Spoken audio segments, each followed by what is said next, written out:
ինչ քայլեր ունեք ազատամարտիկների ծերերի, ինչ քայլեր, ինչ ակտիվիտեներ ազատամարտիկների։ Լավ չի լսվում մի քիչ բարձր։ Ազատամարտիկների մասին է խոսքը, հա, որ ազատամարտիկները այս պահին ոչ մի տեղ, ոչ մի բան չունեն, ինչ քայլեր ունեք դուք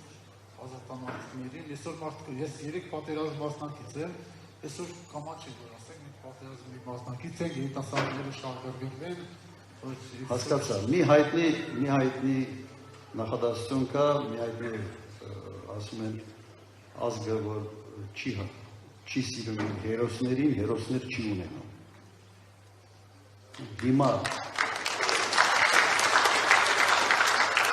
Հիմա արվում է ամեն ինչ,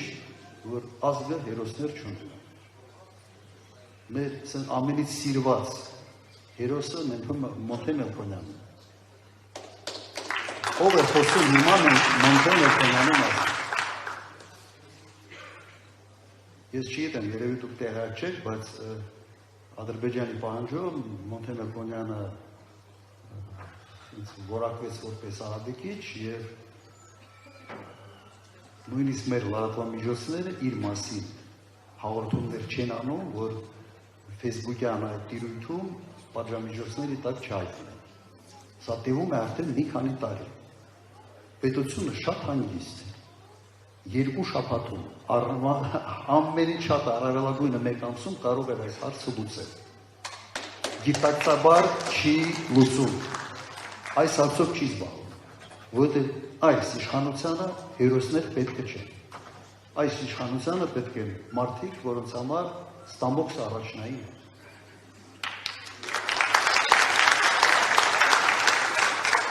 Այս ամբողջը պետք է շրջենք,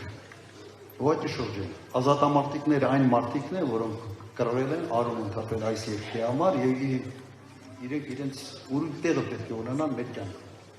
Ուղղակի կասկած կարող եք չունենալ։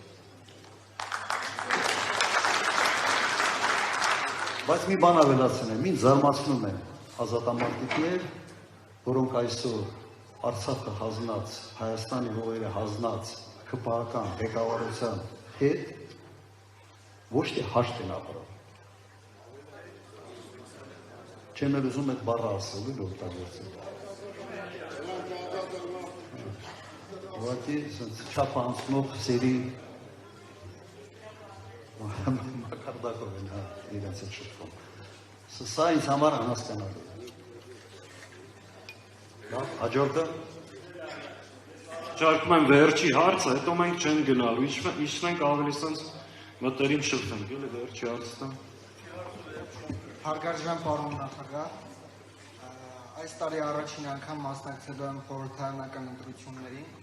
եւ արդեն որոշումս կայացել եմ, որ ընտրում եմ հզոր Հայաստանը եւ վստահ եմ, որ միասին կարողանալու ենք այս երկիրը հզորացնել։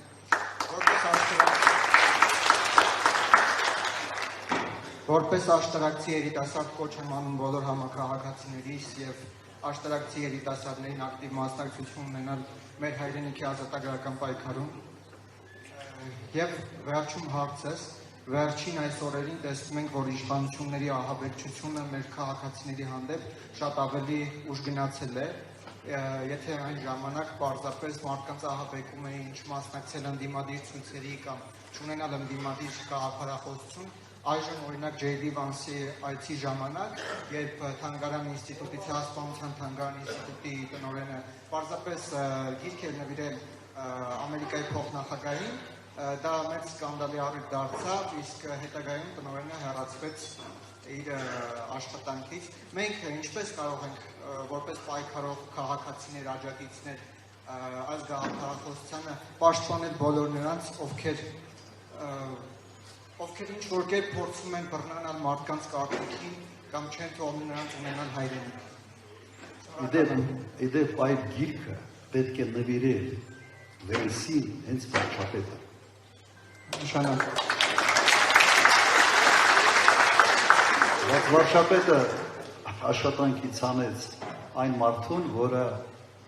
արեց այն գործը, որը պիտի աներ ինքը։ Մի քիչ, ասենք, ազգային մտածելակերպ ունենալ։ Սա, սենց ասեմ, սա միակ դեպքը չի։ Վերջերս մի քանի դեպք ա եղել, երբ պաշտոնյան ինչ որ կարծիք է ասել, կարծիք է հայտնել, այդ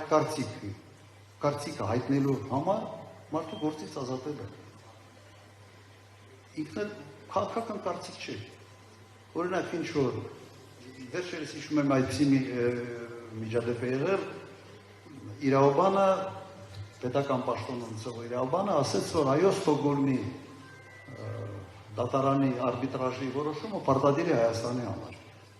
Իրականում այդպես է, Հայաստանը այդպիսի պարտավորություն ունի, որ այդ դատարանի որոշումը պարտադիր է։ Մարդուն գործից հեռացրեցին։ Նրա համար, որ ինքը ասեց այն, ինչ կա։ Ես ուղղակի բերեմ մի օրինակ, եւ այն ժամանակ, եթե հիշում եք, վարչապետը ասեց, որ կառավարությունը ես եմ։ Եվ որը պետական աշխատող իրավունք չունի գնալ հակառակ կառավարության կարծիքի։ Թեկուզ նույն կառավարությունը ստորագրել է համապատասխան պայմանագրերը, որոնցով ճանաչում է Ստոկգոլմի դատարանի գերակայությունը, որոշումների գերակայությունը։ Ես մի օրինակ բերեմ Գերմանիայից։ Մոտ մի 3-4 ամիս առաջ Գերմանիայի սոցիալական հարցերով պատասխանատու նախարարը, անունը նախարարության մի քիչ այլ է, լուրջ քննադատության ենթարկեց վարչապետին, Մերցին։ Շատ լուրջ քննադատության, որտեղ նա ինչ-որ գաղափարներով հանդես եկավ, որ այդ նախարարի համար իր ոլորտին վերաբերվող գաղափարները անընդունելի են։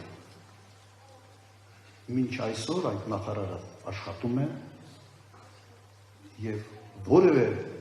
մեկի մտքով չի անցել եւ վարչապետ Մերցի մտքով չի ասել, որ մտքում չկար, որ ինքը կարող է ասել, որ կառավարությունը ես եմ։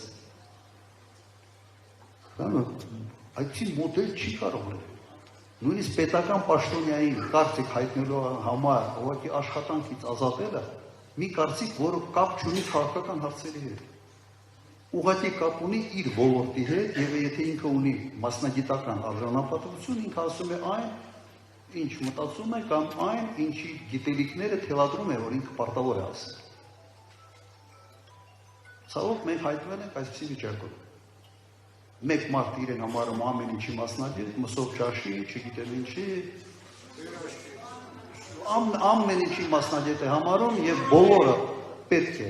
խոսան միայն այն դիրույթում, որ այդ մարդը նախանշում է իրենց համար։ Սա մի խայտարակություն է, սա ասել։ Նման բան ունի սովետի ժամանակ չէ։ Սովետի ժամանակ այո, եղել են սահմանափակումներ, բայց այս սահմանափակումները